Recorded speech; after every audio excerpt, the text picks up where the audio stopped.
দেখে এই সাগর দিয়ে কক্সবাজারে এই সাগরটা দিয়ে মানুষ হাঁটতে পারতেছে এবং সিএনজি রিক্সা, অটো রিক্সা, ভ্যান গাড়ি, তারপর মোটর সাইকেল চলাচল করতে পারতেছে। একটা সুবাদে আজকে আমি কুয়াশ থেকে আমি গিয়েছিলাম অক্সিজেন যাওয়ার পথে এরকম সমস্যায় পড়লাম। পানি চারদিকে অনেক কষ্টের একটা সিএনজি ফেলাম, 20 টাকা বা 30 টাকা নিল, যা হোক যেতেই হবে। তারপর আমি এটা দিয়ে চললাম। যে পরিমাণ পানি, প্রথম বিরক্ত হয়েছিলাম, কিন্তু পরবর্তীতে অনেকটা রোমাঞ্চ হয়েছে। একটা নতুন অভিজ্ঞতা সম্মুখীন হলাম বা অভিজ্ঞতা নিলাম, এই আর কি। আসার সময় আমি যখন ওখান থেকে চলে আসতেছিলাম, তখন আমার একটা পুরাতন স্টুডেন্টের সঙ্গে দেখা হয়।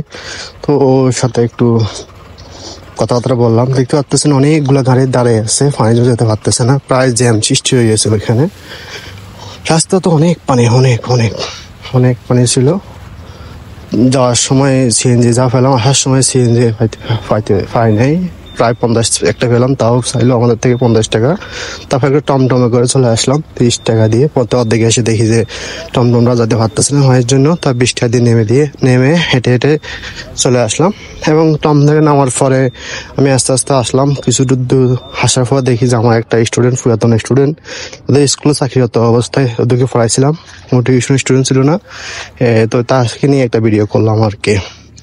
ভিডিওটা করলাম, দেখেন কত পানি এখানে, কত পানি দেখেন, মানে একেবারে কক্সবাজারের মতো। আমার স্টুডেন্টটা দাঁড়াইছিল, তাকে ভিডিও করলাম।